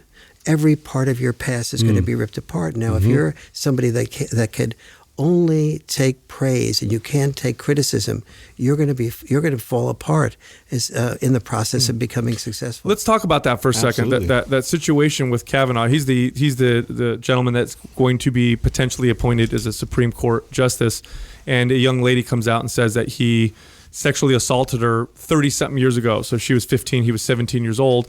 And, I'm not on either side. Maybe he did, maybe he didn't. But here's the part that I find extremely frightening. And this may be a consequence of this, males are the oppressor, women are the oppressed, victimhood type of mentality in the Me Too movement. And that's that we have to listen to her because she's the one, she's the girl, she's the female, she makes the claim. We have to listen to her. We have to take what she's saying as truth. And a lot of people are doing that. They're saying, listen to the victim 100% of the time, all the time. Now, I understand where that sentiment comes from. If you are somebody who's abused, sexually or, however else, it can be very scary to come forward, and you don't want to feel ridiculed or criticized because that may prevent people from stepping forward. But at the same time, you can't presume guilty and then proven innocent. It's the other way around. Do you think this is the result of kind of like a little bit of a consequence of this whole mentality that men are the oppressor? So if a woman says something, 100% of the time it's true. Listen to them every single time. Yes, and it is really. And first of all, I very much agree with you that and I love the part of the #MeToo movement that I love is that women are speaking up and letting the world know what is bothering them. So now it does create a bit of a challenge because on the one hand, for the past 50 years, we've learned I am woman, I am strong, and now we've learned I am woman, I've been wronged. And so it's a little bit of a, let's see, are women strong and they can speak up and say what they want and they need? Or are they fragile and are they repressing the things that are happening? And it's only going to come up 20, 30 years later that they've been angry. And so we're going to have to sort of work out that disconnect. But then secondly, the Office of Civil Rights literally prevented their investigators from writing into a report anything that anytime a woman said that the sex that she once said was harassment or a date rape was in fact that she lied or didn't tell the truth because for whatever reason. So, for example, a woman and a man get drunk together and they have consensual sex, but the woman realizes she didn't call her boyfriend. That was in a different area, like she usually does, and so she says, "Well, I was in a terrible situation last night. I was raped, and so because she made a bad decision, and so if she does that, and the boyfriend says, well, you should call the police about that, or you should report that, and so then she reports it to prove that she, in fact, was telling the truth." And then it's investigated, and she begins to feel badly that she's ruining that boy's life. She then says to the investigator, actually, it was consensual sex at the time, but I was afraid to say so. The Office of Civil Rights required the investigator not to put that second level of comment that, in fact, it was consensual. They could not write that in the report. Why? Wow. Because of exactly what you said before, a woman who comes forward has to be believed. And that's just to encourage, I can see where that comes from. I mean, Yes. we have a lot of laws that are like that, where they're based off of feeling good, but nobody really looks at the potential consequences. Because I can understand why they might want to put that law forward and say, okay, we don't want women to be afraid. We want women, people who are assaulted to come forward, because it takes a lot of courage many times. So I can see the sentiment behind why, but what a terrible consequence. Yes, it's a good case. In the legal field, they have an expression called "good cases make bad laws," And so when we're so desirous of protecting the female, we are willing to give away due process. And we've grown up, the very core of America, which makes it a special country in many ways, but other countries have this too, is you're considered innocent until proven guilty. And so the person who makes the accusation has to prove that accusation. Mm-hmm. And we've suddenly said, but with the exception of women who feel that they were sexually abused or sexually assaulted or had a date rape experience, you are not only to be believed, but even if you acknowledge that you did lie, then we won't believe you, because we know we're going to pay attention to any expression of upset that you had more than an expression of, actually I lied for this reason or that reason.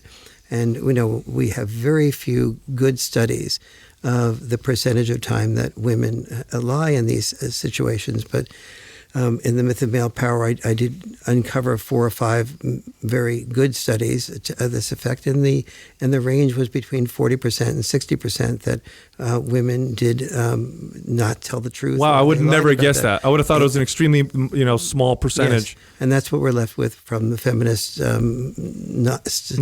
statements. But they are, if you wish to see the hard data behind that, in The Myth of Male Power, in the chapter on the politics of sex and the politics of rape, I sort of discuss all the studies. How long were you part of the feminist movement? How long were you part of the NOW organization? I was elected 3 times to the board of NOW in New York City, and then I'd say that was like 1970 to 1973, 74. Okay. And then I was, my former wife became a White House fellow, so we moved from New York City to Washington, D.C. Okay. I became the wife of a fellow, if you will. So are you now advocating for boys and men because I know there's going to be some people listening right now who are thinking, oh gosh, men don't need an advocate. Men don't need somebody speaking out for them. Women are the ones that need.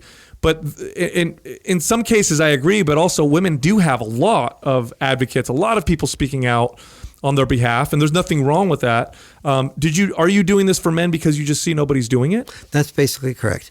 I've seen, and as you were saying, we have a tendency for the pendulum to swing from one extreme to the other. And when I started to speak out and say some things like, wait a minute, we have to be fair to both boys and girls. So my basic attitude is that we don't have a system of oppressors and oppressed.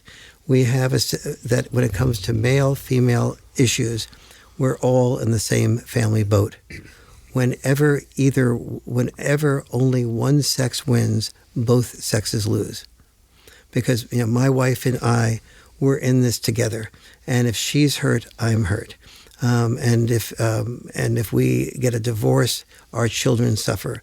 And so I was beginning to see the balance, the pendulum swing to the other side. And so I started to say, well, wait a minute, to be fair here, there has to be an understanding of what boys are going through as well as girls, and which is why I did the role reversal date and the men's beauty contest both, because I was getting both sexes to walk a mile in each other's moccasins. Now, oh, sorry, go ahead. Was there a pivotal moment that switched you doing that? Like, did something happen? You're like, whoa, that's not fair, and then you began speaking out on the other side? For the most part, it was very evolutionary, but okay. I'd say if there was one moment that was more pivotal than the other, I was at a board meeting with NOW, the National Organization for Women, and one of the women on the board of NOW said, we're having a problem that we're getting a number of letters from some of our NOW members saying that they don't like it that when our position on equality seems to be being interpreted that when there's a divorce, that the father has as much right to the children as the mother. They didn't like that. They didn't. Well, the women writing in were saying they didn't like that, and they were going to withdraw their NOW memberships if they felt that NOW was not supporting them, the mother, knowing what was best for the child. And so I listened to that, and their reasoning was they were worried about losing their dividing and losing NOW members, and therefore being a less potent group. and they felt they had a lot more to work with for than just custody issues. And so while they understood that equality should be applied to both sexes, they at the same time were cared about their political power as well. Allowed them to persuade their decision. Exactly. And so I said, wait a minute. The issue here should not be where our political power rests, but rather it should be, position by position, we should be asking the question, not what's best for women, but what's best for the children.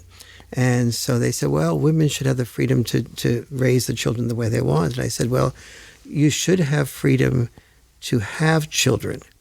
But once you have children, that's a free choice to forfeit your freedom and exchange it for what's ever best for the children.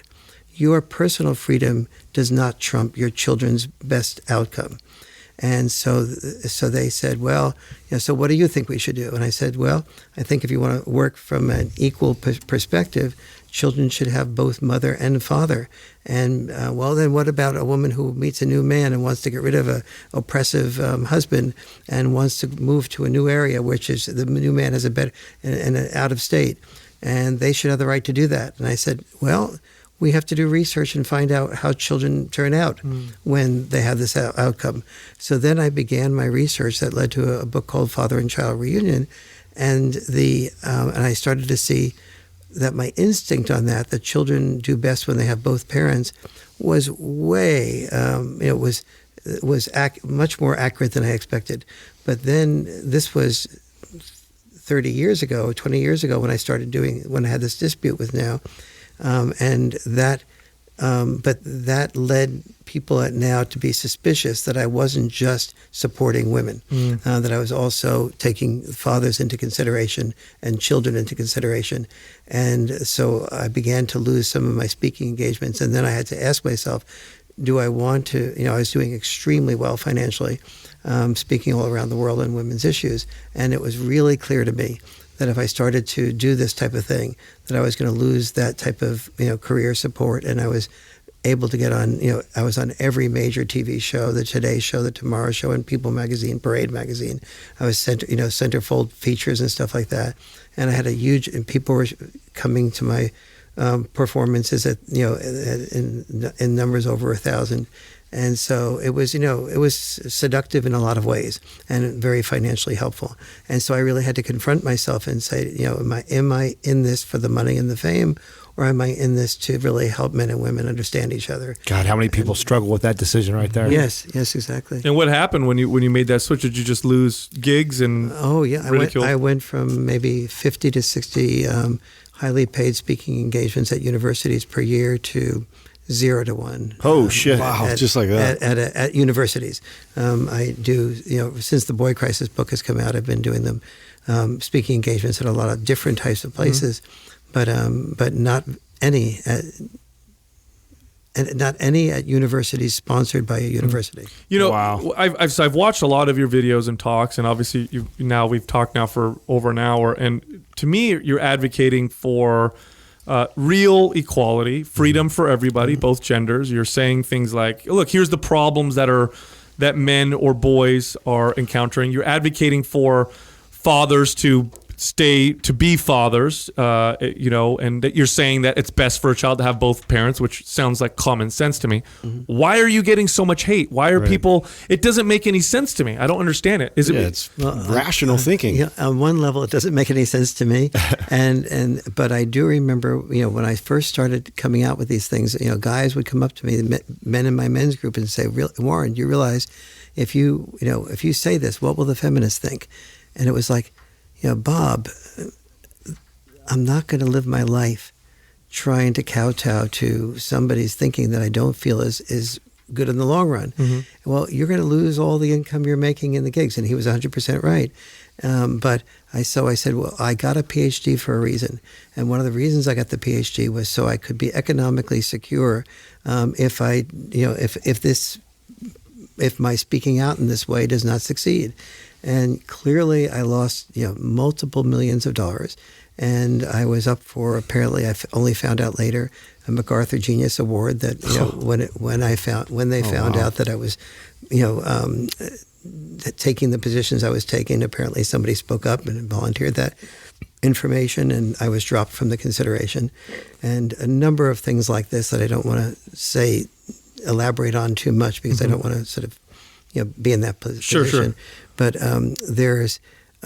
so I knew I was going to pay a price, but I also knew that I had saved up enough income to feel like if I completely lost my economic security, I had a little bit to work on, and I could make a transition. Do you think the right thing to do? You were led by that. Yeah. Yes. Do you think some of this can be blamed on? Because I know when especially when there's presidential elections, there's a lot of money being spent on trying to sway voters, and one of the easiest way to manipulate people, and I talk about this all the time on the show, is to make someone feel like they're a victim. If you can make someone feel like a victim, and that you have the solution, they're gonna vote for you. Yes. And so, do you think some of the blame can be put on politicians? Because I remember recently it became a big deal. The pay gap, the gender pay gap became a big deal. Now, if economists, when they break it down, most economists will break it down and be like, okay, there really is no gender pay gap. That's due to sexism. There is a pay gap, but it's due to differences in, preferences. And here's the bottom line, by the way.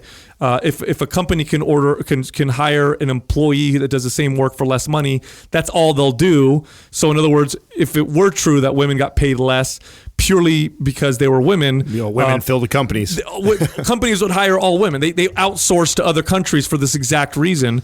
They would do the same thing here. So we know it's false, but politicians push it because, hey, we're going to have the solution. If you vote for us, we're going to make legislation that will actually probably be damaging. Do you think some of the blame can be placed on politicians trying to make people feel like victims, especially women? Because I feel like they've been manipulated quite a bit by political parties. Yes.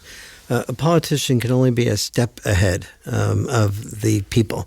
And so when we approach politicians, as I chair a commission to create a White House Council on Boys and Men, and we went out to the Republican candidates for president when they were running in the primaries, and we talked to them about this issue. But I could just feel and see that no politician was going to say that the pay gap is not about sexism, because he was going to make she or he was going to make their constituency furious at them, and they were going to lose a huge amount of votes. Who cares? Who cares that is true, that women are the victims of discrimination? Mostly women, and where are the majority of his votes? Mostly women, and so they were going to. It was just a lose situation. Now, to be clear, men get manipulated by politicians too, just differently. Right. They tend to appeal to our nationalism and strength and all that other stuff. So we all tend to get manipulated. It seems as if humans evolved with this balance of things that women tend to bring to society and what men tend to bring to the society. I know Jordan Peterson calls it order and chaos. And if you go too extreme in one direction, if you go too extreme in the male direction, you end up with fascism and and these nationalistic type of very violent too much order, too much law. And if you go in the other direction, then it's the opposite. And so the pendulum is just doing this thing back and forth. What do we see? What are we looking forward in the future then? What are some of the issues? I know there's some statistics like for the first time ever, boys are going to be less educated than their fathers, and boys are doing worse in college than girls are for the most part. This is like the first time ever. Is that the result of this pendulum being swung over? Yes. Well, in a lot of different ways. The boys have been doing. There's been a smaller percentage of male college graduates for quite a long time now, since I think it's the late 70s. Oh wow, that long. Okay. So boys have been. We've been giving scholarships to girls in schools in many different areas, and pretty much the only scholarships to boys are in sports areas, which are not for academics, but obviously for sports. And so we have really. And I saw this. I was, in touch with the data on this for many years, and so I saw this swing happening. But I saw it happening more and more. And then instead of encouraging boys to get involved in areas where they weren't involved with because of their gender, things like social sciences and psychology and the health professions, which are the growth-oriented professions of the future, we were just focusing on getting girls involved in the STEM professions, the science, technology, engineering, and math. And so this was, and I was very pleased with the encouragement of girls and women to be involved with science, technology, engineering, and math. But I was very displeased with the fact that we weren't helping our sons be trained for emotional intelligence and getting involved in the caring professions and becoming what I call father warriors. I think if we really want to help the future, more than any other single thing, we need to develop and nurture the concept of father warriors. And by that I mean from the first, second grade on, our children need to be involved in communication classes, what we were talking about in relation to minimizing the bullying, so that boys in the future who are not expected to earn all the money as a sole breadwinner, the degree to which men do not earn money as sole breadwinners is the degree to which women will want something from us other than money. And we're not going to be of value to women unless we have the listening skills, the facilitation skills. I spend almost an hour a night listening to my wife, who owns her company, dealing with the frustrations and problem solving with her. But usually 90% of what I do is just plain listen and don't solve problems. I do what you were talking about before. I ask mostly questions like, well, what do you think you should do about that? And facilitative questions that help her solve her problems rather than me solve the problem for her.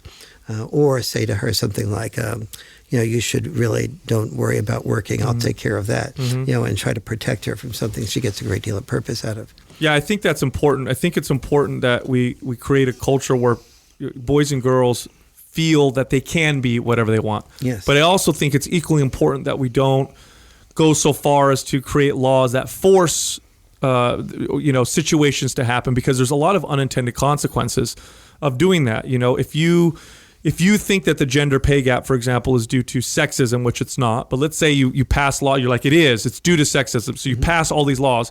All you're doing is you're increasing the liability of potentially hiring a woman now, because a company's like, well, we got to be careful. If we hire this woman, we got to get all these different laws. And even if she chooses not to make as much, we got to be very careful. And so in the reality, you actually end up hurting the very people that you're trying to help. You have, again, put your finger on exactly why I am so motivated, because what we're doing now is not what feminism should be. We are making women weaker. We are, we're making an employer who might have been afraid of hiring a woman for one set of stereotypical reasons 50 years ago, afraid of hiring a woman because if somebody touches her the wrong way, she can say it's a problem. If somebody decides to mentor her, many, many men that I speak to in companies say, if I have a family, I'm not going to mentor. I have a family. If I mentor a woman and she doesn't go as far, as fast as she thinks she should go, then I'm likely to be accused of being a bad mentor. Or if I close the door, if I want to give her privacy, so I close the door to my office. If there's no window in that door, I got nailed for that one. I could be. Oh, did you really? Oh yeah. Yes. No, I had an employee one time that I was, she did something wrong, and I pulled her in the office to speak to her and talk about it.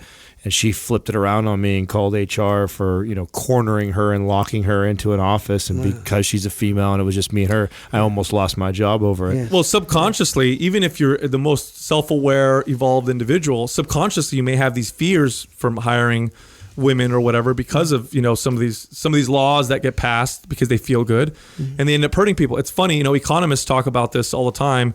Thomas Sowell is an economist that I love reading, and he talks about how if pay differences were the result of discrimination, if they were the result of sexism, which they're not, but let's say they were, what you're doing by passing laws forcing employers to pay them the same amount for the equal work is you are actually taking away their bargaining chip. So let's just say you are a woman and you do live in a society that's extremely sexist to the point where an employer will pay you 75 cents on the dollar for doing exactly the same stuff. And now there's a law saying you can't do that. well, if they're sexist, well, then since I'm paying you the same amount as a man, then I'm just going to hire men. Mm-hmm. And so there's all kinds of unintended consequences that follow from these policies that are passed because they feel good rather than, being based on actual reality, truth, and even just consequences. Yes. And as you said before, and when I did the research for why men earn more and what women can do about it, the first thing that got me doing the research, I started the thinking on this process when I was with NOW, and I was leading the Women's Strike for Equality's Man's section. And I was thinking, and these were the days when women were supposedly being paid 59 cents to the dollar for the same work as men. And I thought to myself, well, if I could start a whole bunch of companies, hire only women, and outcompete everybody. And I could produce the same product for 59 cents that other people were producing for $1, I'd wipe everybody out. And then I started asking myself, well, I wonder if that's true or whether it's more complex than that. And that got me going on wondering whether it was true or more complex with that, because obviously and the thing is that somebody may not be wise enough to do that, but the person that was wise enough to do with that would finally dominate. They would dominate. They would dominate. Do you also think that maybe it's also there's societally speaking that the entrepreneur, the risk taker, the money maker gets a lot of the accolades, but the person who takes care of the kids, who connects with the other parents, who is in the community, which is, by the way, not equally as important in my opinion, probably more important. Okay, in my opinion, probably more important. But let's just say it's equally important. Do you think that maybe they think of men as the oppressors because those risky things get all the accolades, and what they're doing, maybe nobody's really giving them credit, or they're not hearing a lot about it, and society doesn't seem to value it as much. Therefore, hey, it's not fair. I have to stay home and do this thing over here, and they get all this attention because they're running this multi-million-dollar company. So this isn't fair. Do you think that may be part of it? Yes, and it's part of what contributes to the deception. What we do, and the reason I talk in the Boy Crisis book so much about social bribes is that one of the ways we got men to work 60, 70, 80 hours a week, to give up family, to do things that they had to do, like be the principal of the school or the superintendent of schools, rather than do what their passion was. We got them to do that, to join the military and be willing to die. We bribed them with names and titles and accolades. And glory. And glory, yeah. Exactly. And so what we guys have to get is that it's not a good definition of power to feel obligated to earn money that someone else spends while we die early. If I were to say, I'm going to do an empowerment seminar for women, I'm going to teach you how to earn money, feel obligated to earn money that somebody else will spend while you die early, I feel like you must be crazy. Right. But we have been ignorant, naive, stupid enough to accept that definition of power and to be a victim of the need to feel that we have self-esteem by being praised and getting those accolades, rather than ask. But when the Pew Research Center says to men, what would you really love to do? Still, even in this framework of these accolades, 49% of fathers say, I'd prefer to be with my children, because once you've had a taste of love, you realize that working away from the home, it's not nearly as fulfilling. To get love is not nearly as fulfilling to most people. Now, for some men, it may be more fulfilling, and for some women, it's more fulfilling, obviously. But women have these three options: work full-time, children full-time, or some combination of both. And our three options are still work full-time, work full-time, work full-time, and then we're told we have the power. Do you think there's a lot of people, because, maybe, let's say a lot of girls who grow up and hear this, I'm oppressed, that rather than doing what maybe they really want to do, which is, maybe work part-time or not work and have children, that they or be a mother, they push themselves right. to do to work, go to school, get a PhD, 37 years old, working, I make a lot of money, 38 years old, whatever. And then, do you think there's a lot of these people who are like not finding fulfillment and not being happy because they did the opposite because of the thought that they were being oppressed? Yes, I think there is a certain percentage that way. The good news is for women, we do have a society where if the woman becomes like our daughter is home taking care of our grandson, and she's full-time home. She's working from home with Etsy, but she works in a flexible type of way from home. And so she feels perfectly acknowledged by us and most people for doing that. If my son-in-law were to be the one doing that, there'd be much more of a mixed message. On the other hand, if our daughter was more oriented toward earning a lot of money and was the primary breadwinner, she'd get mostly accolades for doing that. Sure. And if she did some combination of both, we'd be okay with that. And so we're giving women much more permission to go the direction that their personality dictates. And that's what we as parents need to do. For the first time in history, we have the potential for boys actually becoming human beings rather than human doings. For father, and so we have to be encouraging our sons as well as our daughters to get in touch with who they are and not what other people will praise them for. Praise is a social bribe that can be a prison for doing what you want to do. And the degree to which a certain percentage of women have gone that way and just worked, and then they get to be 35 and they realize, my God, I've been so attached to my work, I maybe can't have a child now. And so that is a problem that a number of women are experiencing. You said something earlier that I thought was really fascinating about the cheerleader analogy with the football player. Do we see this also in other examples in life? I'm just curious if you've written about this in like adulthood. Is there more examples that are similar to that where the cheerleader is cheering us on to go take risks like that, and so we feel compelled to do that? Is there examples of that in adulthood? Basically, boys become men who are doing that type of thing all the time. So when a man and a woman begin to think about having a child, and the woman makes, the family discussions are often, what will the woman do? Will she do this full-time work, full-time children, some combination of both?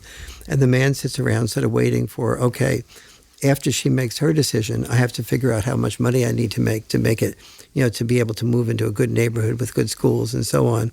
And so he is, for the rest of his life, being praised or at least minimally acknowledged for doing the earning of the money without ever asking himself the question, did I really want to remain a teacher or be an artist or an actor that doesn't make a great deal of money, and bring our children up at the $50,000 a year level rather than the $250,000 a year level, and so I think men do this till the day they die.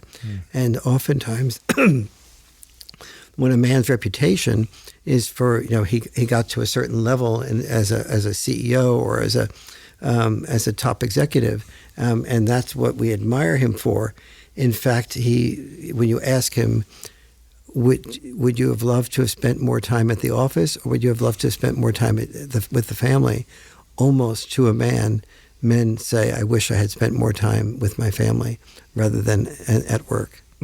I think if we continue, if we do what you say and encourage kids to, or at least create a society where they're free to choose whatever they want, I think we'll still see lots of differences, but we'll be okay with them. Yes. I think, if you look at, there's a biological difference here. I mean, studies will show that, for example, if a man has a scar on his face, many times women will find him more attractive. Well, anthropologists say, well, that's probably because he demonstrates that he's really to take risks and, fight for resources and whatever. It's not true, the opposite. If a woman has a scar on her face, she's not typically considered more attractive by a man because we don't necessarily value that in women, where we may value more things like fertility, empathy, and care. They may value things like risk-taking, assertiveness, and confidence, and those types of things. So I think there's a biological driver, and I think it's okay. There's nothing wrong with that. I don't understand the push that's so hard. I do understand early on there definitely were some oppressive situations. Women weren't given the same rights. They weren't allowed to vote. They weren't allowed to do certain things. But today we all are. And I think it's okay if we choose to do whatever the heck we want. Absolutely. The whole purpose of gender liberation is to create choice for both sexes. And you're absolutely right that if we do that, there still will be a significant male-female gap in choices. And that's okay. What we do want to do, though, is see areas where there is a lack of encouragement and discouragement. And that's particularly true with valuing men as potential fathers. And I was saying before about creating the concept of a father warrior. And the first step is to train boys to be able to communicate in school. A second step is to train parents to be able to, when asked, if you have a younger sister or younger brother, to change their diapers with them, and to feed them together, and to be considerate of them, but also be challenging of them, to learn from an early age that you will eventually be a dad, and here are the skills that it takes to be a dad, and to value those, and that to be a dad full time, it's going to take overcoming a lot of barriers. That's why you're called a warrior, because warriors overcome barriers. And so if you, so there's hundreds of things we can do in the school system and at home to train boys to be good future fathers, including mentoring, including Cub Scouts, Boy Scouts, and learning how to talk about their emotions and feelings rather than repress their emotions and feelings. Excellent. Great conversation. Yeah. Great conversation. I really enjoyed this. Yeah. Thank you. Me too. Yeah, thank you for coming on the show. It's been really a pleasure. You're always welcome down here. Thank you very much. That's really nice. All right, thank you. Thank you for listening to Mind Pump. If your goal is to build and shape your body, dramatically improve your health and energy, and maximize your overall performance, check out our discounted RGB Super Bundle at mindpumpmedia.com. The RGB Super Bundle includes MAPS Anabolic, MAPS Performance, and MAPS Aesthetic. 9 months of phased expert exercise programming designed by Sal, Adam, and Justin to systematically transform the way your body looks, feels, and performs.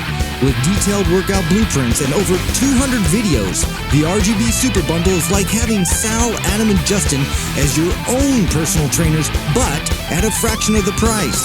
The RGB Super Bundle has a full 30-day money-back guarantee, and you can get it now plus other valuable free resources at mindpumpmedia.com.